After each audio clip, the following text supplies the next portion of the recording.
안녕하세요. 오늘 저희는 랜딩클럽의 2025년 3분기 실적 발표, 그중에서도 핵심적인 질문과 답변이 오갔던 Q&A 세션만 집중적으로 한번 파헤쳐 보겠습니다. 네, 보통 발표 내용도 중요하지만 이 Q&A를 보면 분석가나 투자자들이 뭘 진짜 궁금해하는지 또 회사는 어떤 고민을 하고 있는지 그 속내를 좀 더 들여다볼 수 있거든요. 맞습니다. 그래서 오늘은 그 질문과 답변 속에 숨겨진 이야기들을 좀 더 깊이 있게 나눠보려고 합니다. 자, 바로 첫 질문부터 시작해 볼까요? 시포트 리서치 파트너스의 빌 라이언 분석가 질문이었죠. 네, 향후에 이제 대출 자산을 어떻게 운영할 거냐 뭐 이런 질문이었는데요. 특히 그 여러 판매 채널 있잖아요.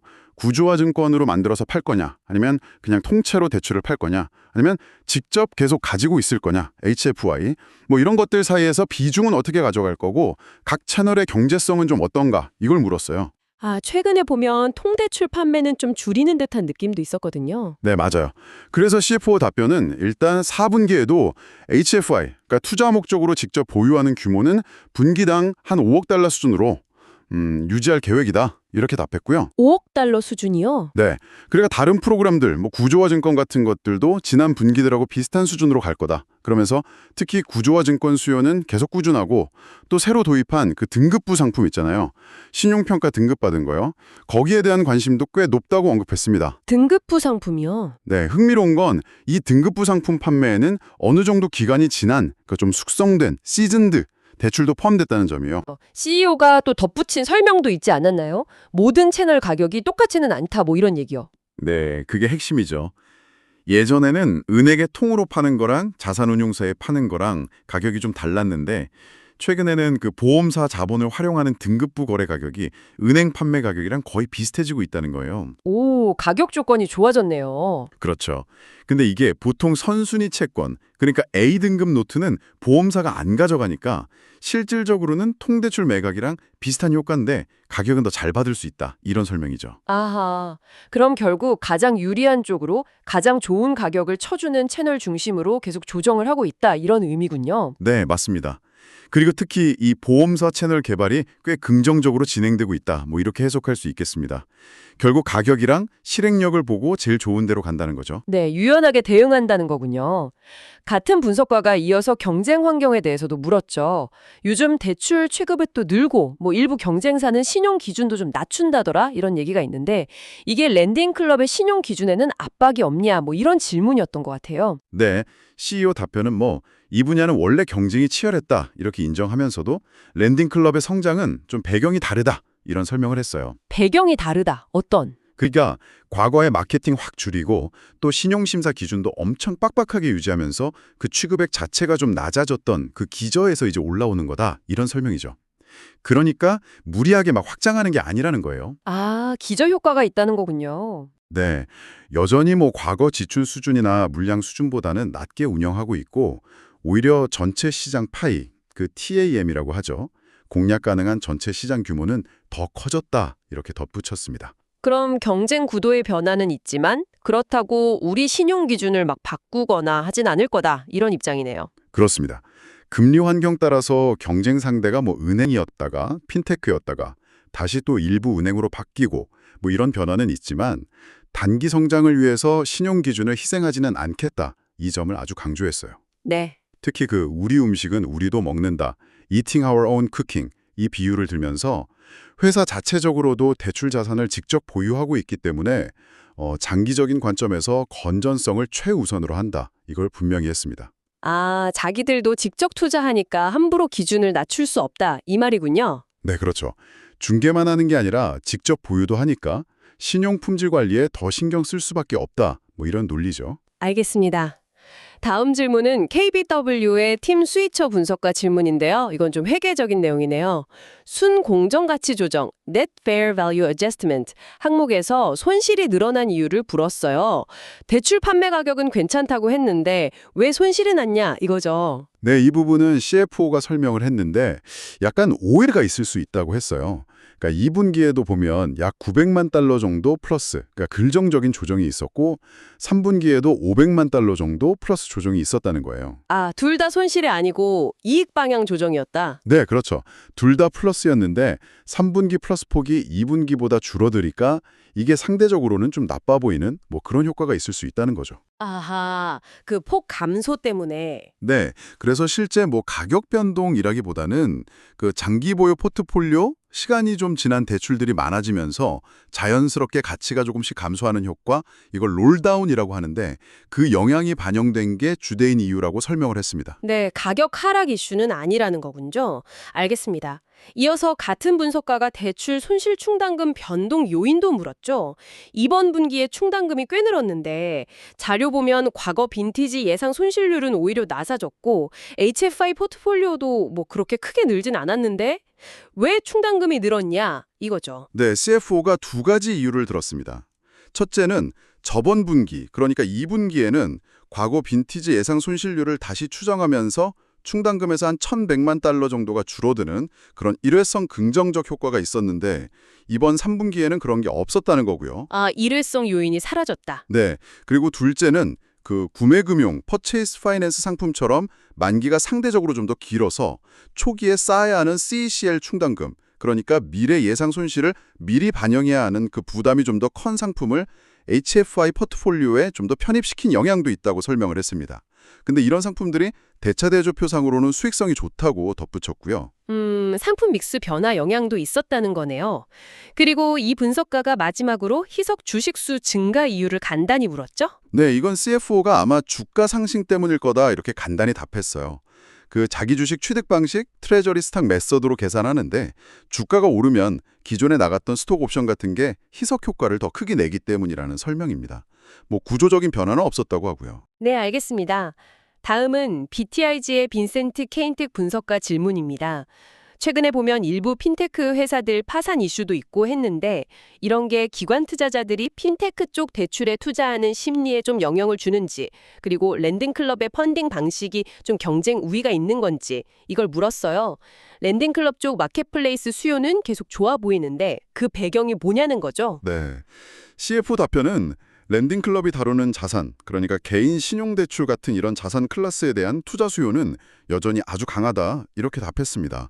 뭐 구조화 상품이든 등급부 상품이든 심지어 장기 보유 포트폴리오에서 나오는 통대출까지 다양한 형태에 대한 수요가 다 견조하다고 강조했고요. 수요는 여전하다. 네, 특히 투자자들이 중요하게 보는 게 발행기관의 트랙 레코드, 실적 기록인데 랜딩클럽은 오랫동안 신뢰받는 파트너였다? 앞으로도 그럴 거다. 이 점을 좀 어필했죠. CEO가 또 덧붙인 얘기도 있었죠? 일부 투자자들이 이제 파트너 고르는데 좀 더 신중해지고 있다 뭐 이런. 이게 오히려 랜딩클럽한테는 기회가 될 수도 있겠네요. 네, 바로 그 맥락입니다. 일부 자본 대주는 곳들이 이제 협력하는 대출 발행기관 수를 좀 줄이고 있다. 소위 말하는 옥석 가리기를 하고 있다는 얘기가 들리는데 랜딩클럽은 여전히 중요한 파트너로 남아있다는 거죠. 아하. 이건 결국 실적이 검증된 좀 우량한 플랫폼으로 자금이 몰릴 수 있다. 이런 플라이트 투 퀄리티 현상을 시사하는 거라서 어떻게 보면 긍정적인 신호로 해석할 수 있습니다. 그렇군요. 이뤄서 소비자 신용 전반에 대한 우려가 있는데 랜딩클럽 자체 신용 성과는 괜찮은지 이런 질문도 나왔습니다. 3분기 순상각률, 그러니까 실제 떼인 돈 비율이 2.9%로 괜찮았는데 혹시 신규 대출 신청자들 질이 좀 변하고 있다거나 아니면 특정 계층, 뭐 저신용층 같은 데서 연체율이 좀 올라가는 그런 우려할 만한 동향은 없냐 이걸 물었네요. 네, CEO 답변은 여전히 코로나 이전보다도 훨씬 보수적인 신용 기준을 유지하고 있다. 특히 저신용층에 대해서는 더 그렇다. 이렇게 답했어요. 예를 들어서 언론 같은 데서 연소득 5만 달러 미만 소비자들 위험하다. 이런 얘기 많이 나오는데 랜딩클럽 신규 대출에서 이 그룹 비중은 단 5%밖에 안 된다고 밝혔습니다. 아, 비중 자체가 낮군요. 네. 그리고 뭐 학자금 대출 상환 유예 끝난 거 영향 없냐 이런 질문도 있었는데 학자금 대출 연체자 비중 역시 아주 미미하고 계속 줄고 있다고 설명했고요. 그러니까 결국 현재의 엄격한 신용심사 기준 덕분에 외부에서 들리는 우려와는 달리 자체 포트폴리오에서는 별다른 특이 동향이 없다. 뭐 일반적인 변동성 수준 내에서 잘 관리되고 있다. 이렇게 강조했습니다. 네. 다음은 자본 건전성 재문인데요. CET1 비율, 그러니까 핵심 자본 비율이 18%로 아주 높은데 이거 너무 과한 거 아니냐? 혹시 초과 자본이 있으면 어떻게 쓸 계획이냐? 이걸 물었습니다. 네, CFO가 11월에 인베스터 데이가 있는데 거기서 더 자세히 얘기하겠지만 현재 초과 자본이 있다고 보고 있다. 그리고 이걸 우선적으로는 대출 취급액 늘리는 데 따라서 대차대조표를 성장시키는 데 쓸 계획이다. 이렇게 답했습니다. 일단은 성장에 투자한다. 네, 그 목표를 달성하고도 자본 여력이 남으면 그때는 뭐 자사주 매입이라든지 다른 주주 환원 방안도 고려할 수 있다. 뭐 이런 여지는 남겼습니다. 하지만 일단은 성장을 위한 재투자가 먼저라는 입장인 거죠. 알겠습니다. 다음은 컴파스 포인트의 줄리아노 볼로냐 분석가 질문입니다. 마켓플레이스를 통한 대출 판매 수요가 엄청난데 이걸 더 키울 건지 아니면 직접 보유하는 HFI 규모를 더 키울 건지 그 균형점을 어떻게 잡을 거냐는 질문이었어요. 지금 보면 HFI랑 장기 보유 합친 비중이 한 45% 정도로 꽤 높은 편인데 앞으로 이 비중은 어떻게 가져갈 거냐 이거죠. 네, 이것도 역시 인베스터 데이에서 자세히 다룰 거라고 전제하면서도 궁극적인 목표는 대출 취급액 자체를 충분히 늘리는 거다. 그래서 대차 대조표 성장 목표도 달성하고 또 적정 가격을 내는 마켓플레이스 투자자들 수요도 다 만족시키는 거다. 이렇게 답했습니다. 양쪽 다 만족시킨다. 네. 근데 만약에 총 취급액이 그만큼 충분하지 않다면 그때는 대차 대조표의 건전한 성장을 유지하면서도 마켓플레이스에 파는 게 더 맞는 대출은 파는 식으로 균형을 맞추겠다. 뭐 이런 설명입니다. 또 장기 투자자들하고 관계 유지도 중요하다고 강조했고요. 결국은 둘 다 잘하는 것이 목표란 얘기죠. 그렇군요. 마케팅 비용 효율성에 대한 질문도 있었죠. 마케팅 비용이 대출 규모 대비해서 조금 오르긴 했는데 뭐 신규 채널 테스트하는 거 생각하면 여전히 엄청 효율적인 것 같다 이런 평가와 함께 4분기에는 내년 성장을 위해 마케팅 투자를 늘린다는데 앞으로 이 효율성 전망을 어떻게 해야 하냐 이걸 물었네요. 네, CEO는 마케팅 쪽에서 여전히 기회가 많다고 본다 이렇게 답했습니다. 예를 들어서 직접 우편, 그 DM 발송 재개한 지 이제 겨우 2분기밖에 안 됐고 반응 예측 모델 개선이라든지 광고 소재 최적화, 또 고객 전환율 개선, 뭐 이런 걸 통해서 효율성을 더 높일 여지가 많다는 설명입니다. 아직 최적화할 부분이 많다. 네. 그리고 또 중요한 게 3분기에 연간 취급액이 37%나 성장했는데 이게 신규 고객만으로 된 게 아니고 재방문 고객도 같이 늘어서 그렇다는 거예요. 근데 재방문 고객은 훨씬 적은 비용으로 확보가 되거든요. 그렇죠. 마케팅 지출이 늘었음에도 불구하고 신규 대 재방문 고객 비중이 계속 한 50대 50 정도로 유지가 되고 있다는 건 외부 마케팅 활동뿐만 아니라 내부 고객 관리, 그러니까 CRM이나 고객 평생 가치, LTV를 높이려는 노력도 같이 효과를 내고 있다는 증거다. 뭐 이렇게 해석을 했습니다. 균형이 잘 맞고 있다는 신호군요. 바로 이어서 JP모건의 레지 스미스 분석가가 이 부분을 좀 더 패고 들었는데요.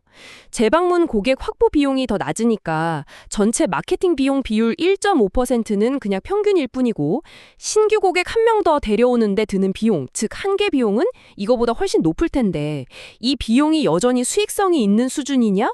혹시 마케팅을 너무 소극적으로 해서 기회를 놓치고 있는 건 아니냐? 뭐 이렇게 물었어요. 상당히 날카로운 질문인데요. 네, 그렇죠. 아주 핵심적인 질문인데 CEO 답변은 이렇습니다. 마케팅을 집행할 때 기준이 되는 건 고객의 평생 가치, LTV를 반영한 한계 획득 비용이라는 거예요. LTV를 고려한 비용? 네, 그러니까 당장 얼마 드냐만 보는 게 아니라 이 고객을 데려오면 앞으로 총 얼마의 가치를 창출할 거냐, 이걸 개선해서 마케팅 비용 상한선을 정한다는 거죠. 그래서 수익성 있고 지속적인 성장을 추구한다, 이렇게 답했고요. 새로운 채널을 뚫을 때는 일단 효율적인 지점을 먼저 찾고 그 다음에 뭐 타겟팅 모델, 광고 소재, 전환율 이런 걸 계속 개선하면서 점진적으로 효율성을 높여나간다 이렇게 설명했습니다. 점진적인 접근이군요. 네, 그리고 재방문 고객은 획득 비용도 낮지만 신용 손실률도 낮고 또 한 번 오면 여러 번 다시 올 가능성이 높으니까 LTV가 계속 올라가는데 이게 결국 신규 고객 확보에 좀 더 투자할 수 있는 여력을 만들어준다 이렇게 덧붙였습니다. 그러니까 무리하지 않고 차근차근 단계를 밟아 나간다는 전략으로 보입니다. 알겠습니다. 블랙록 파트너십하고 보험사 대상 판매 채널에 대한 추가 질문도 있었죠. 이게 혹시 개인 투자자들이 랜딩클럽 대출에 직접 투자할 수 있는 경로가 되는 건지, 그리고 보험사 채널 쪽에서도 뭐 특정 규모 투자 약정 같은 발표가 나올 수도 있는 건지 이걸 물었습니다. 네, CFO가 이 프로그램들이 개인 투자자한테 직접 판매하는 방식은 아니라고 딱 선을 그었습니다. 블랙록 같은 경우는 뭐 다양한 고객 자금을 운용해서 투자하는 형태일 거고 보험사 자금 역시 거대한 자금풀이라고 설명했죠. 아, 직접 투자는 아니다. 네. 다만 이 보험사 채널이 중요한 게 일반적으로 은행보다는 가격 조건이 조금 낮을 수 있지만 그래도 여전히 매력적인 자본 비용을 제공한다는 거예요. 그래서 이 채널을 키우면 전체 평균 판매 가격을 개선하는 데 도움이 될 걸로 기대한다. 이렇게 답했습니다. 그렇군요. 그럼 개인 투자자 직접 판매 모델은 아예 고려 안 하는 건가요? CEO가 덧붙였는데 그건 과거 P2P 모델로 돌아가는 걸 의미하는데 그렇게 되면 대출 하나하나가 다 증권처럼 취급돼서 공시 의무 같은 규제 부담이 엄청 커진다는 거예요. 뭐 가격 바꾸거나 신용정책 바꿀 때마다 다 공시해야 하고 또 경쟁사들이 그 정보 다 보고 뭐 이런 문제점들이 있었다면서 현재 비즈니스 모델이 훨씬 효율적이라고 판단했습니다. 다만 고액 자산가들이 자산관리사, RIA라고 하죠. 이런 곳을 통해서 펀드 형태로 취재하는 경우는 지금도 있다고 덧붙였습니다. 네, 규제 이슈가 크군요. 다음은 스티븐스의 카일 조셉 분석가 질문인데요.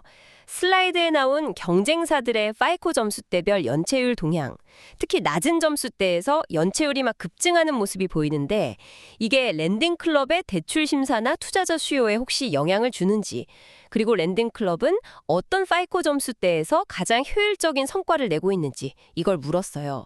파이코는 개인 신용 점수죠. 네, CEO 답변은 경쟁사 동향이 뭐 직접적인 영향을 주지는 않는다 이렇게 답했습니다. 다만 아까도 나왔던 얘기인데 일부 투자자들이 좀 더 안정적이고 예측 가능한 성과를 보여준 소수의 발행기관으로 투자를 좀 집중할 수 있다. 이런 얘기는 듣고 있다. 이렇게 다시 한번 언급했죠. 또 옥석 가르기 얘기군요. 네, 랜딩클럽 입장에서는 유입되는 대출 신청자들의 프로필 변화를 계속 모니터링하면서 이게 기회가 될 수도 있고 위험이 될 수도 있으니까 거기에 맞춰서 잘 대응하는 게 중요하다. 이렇게 강조했습니다. 어떤 특정 파이코 점수대에서 효율이 좋다. 이런 직접적인 언급은 피했습니다. 네, 이 분석가가 마케팅 비용 말고 다른 비용 항목들, 뭐 운영 비용 같은 것들에서는 어느 정도 운영 레버리지, 그러니까 매출 늘어나는 것보다 비용 증가율이 둔화되는 효과를 기대할 수 있냐고도 물었네요. 네, CFO가 성단을 레버리지가 있다고 본다. 이것도 역시 인베스트데이에서 자세히 다루겠다 이렇게 답했습니다. 이미 올해 보면 매출 증가율보다 비용 증가율이 둔화되는 모습이 나타나고 있고 회사가 커지면서 다른 비용들도 당연히 늘겠지만 마케팅 비용이 아마 가장 가변성이 클 거다 이렇게 예상했습니다. 성장에 따라서 효율성이 개선될 여지가 크다 이런 자신감으로 읽힙니다. 네, 기대감을 좀 주는 답변이었네요. 이제 개인 투자자들이 미리 제출한 질문들인데요. 첫 번째는 대출 발행 기관마다 성장률 차이가 꽤 나는데 그 이유가 뭐라고 보냐는 질문이었습니다. 네, CEO 답변은 모든 대출 취급액 증가가 다 똑같은 의미는 아니다. 이걸 강조했어요. 랜딩클럽은 수익성 있고 지속 가능한 성장에 초점을 맞추고 있다면서 이번 분기에 37% 취급액 성장을 했지만 동시에 사상 최대 세전 순이익도 달성했고 또 신용 성과도 경쟁사들보다 약 40%도 우수했다는 점을 딱 지적했습니다. 아, 단순히 규모만 키우는 게 아니다. 그렇죠. 그냥 취급의 규모만 볼 게 아니라 수익성, 건전성, 성장성 이 세 가지를 균형 있게 봐야 한다. 우리는 그런 균형 잡힌 성과를 중시한다. 뭐 이런 답변이었습니다. 양적 성장뿐 아니라 질적 성장도 중요하다는 거죠. 네, 두 번째 개인 투자자 질문은 리브랜딩 계획에 대한 진행 상황 업데이트 요청이었어요. 이 부분에 대한 기대가 좀 있는 것 같습니다. 네, CEO가 현재 연구개발 R&D 마지막 단계에 있고 결과에 아주 만족한다. 이렇게 밝혔습니다. 이제 계획하고 실행하는 단계로 넘어갔는데 거의 20년 동안 쌓아온 브랜드 자산이 있으니까 아주 신중하게 진행할 거라고 하고요. 신중하게. 네, 새로운 브랜드가 고객 기반도 넓히고 새로운 기회도 만들어줄 거로 기대하지만 기존 브랜드가 가진 좋은 평가나 높은 전환율 같은 걸 잃지 않도록 아주 주의를 기울이겠다고 덧붙였습니다. 실제 공개 시점은 내년 중반쯤으로 예상은 하는데 정확한 날짜는 아직 미정이고 성공적인 런칭을 위해서 마케팅 지원 계획도 잘 세우고 있다고 합니다. 변화는 예고했지만 서두르진 않겠다는 거죠. 그렇군요. 마지막 개인 투자자 질문은 신규 상품 출시 계획에 대한 것이었습니다. 네, CEO가 올해 이미 뭐 레벨업 체킹, 레벨업 세이빙스, 데트 IQ 이런 것들을 출시하면서 제품 라인업을 확장해 왔다고 언급했고요. 앞으로 더 많은 계획이 있고 이게 또 리브랜딩을 추진하는 이유 중 하나이기도 하다고 설명했습니다. 구체적인 내용은 역시 11월 인베스터 데이에서 앞으로 몇 년 동안 우리가 어떤 기회를 추구할 건지 그때 더 자세히 이야기하겠다고 예고했습니다. 네, 인베스터 데이가 상당히 중요하겠네요. 자, 이렇게 랜딩클럽의 3분 뒤 실적 발표 Q&A 세션을 쭉 한번 살펴봤습니다. 대출 자산을 어떻게 배분하고 운용할지, 또 치열한 경쟁 속에서 신용 건전성은 어떻게 지키면서 성장할지, 마케팅 효율성은 어떻게 높이고 새로운 자금 조달 채널은 어떻게 확보할지, 뭐 이런 현재의 고민과 미래 전략 방향을 엿볼 수 있었던 것 같습니다. 네, 특히 외부 환경 변화가 어떻든 간에 흔들리지 않고 자신들의 데이터와 기준에 기반해서 장기적인 관점으로 수익성 있는 지속 가능한 성장, 이걸 계속 추구하겠다는 의지가 상당히 돋보였어요. 맞습니다. 또 리브랜딩이나 신규 상품 출시 계획 같은 걸 통해서 단순히 대출 중개만 하는 게 아니라 고객과의 관계를 좀 더 강화하고 고객 생애 가치를 높이려는 그런 장기적인 비전도 엿볼 수 있었고요. 네, 단기적인 시장 변동성에 막 따라가기보다는 자신들의 핵심 경쟁력을 강화하고 지속 가능한 성장의 토대를 다지는 데 좀 더 집중하는 모습인 것 같습니다. 오늘 저희가 함께 살펴본 이 질문과 답변들이 여러분께서 랜딩클럽의 현재 상황과 또 앞으로의 전략 방향을 이해하시는 데 좀 도움이 되었기를 바랍니다. 마지막으로 이런 질문을 한번 던져볼 수 있을 것 같아요. 랜딩클럽이 이렇게 강조하는 수익성 있고 지속 가능한 성장 모델, 이게 앞으로 다가올 수 있는 여러 경제 환경 변화 속에서도 계속 유효할 수 있을까요? 그리고 또 이들이 준비하고 있는 리브랜딩은 과연 그들의 장기적인 목표 달성에 어떤 실질적인 추진력을 더해줄 수 있을까요? 이 질문들을 한번 염두에 두시면 앞으로 랜딩클럽의 행보를 더욱 흥미롭게 지켜보실 수 있을 겁니다. 다음에 더 깊이 있는 분석으로 찾아뵙겠습니다.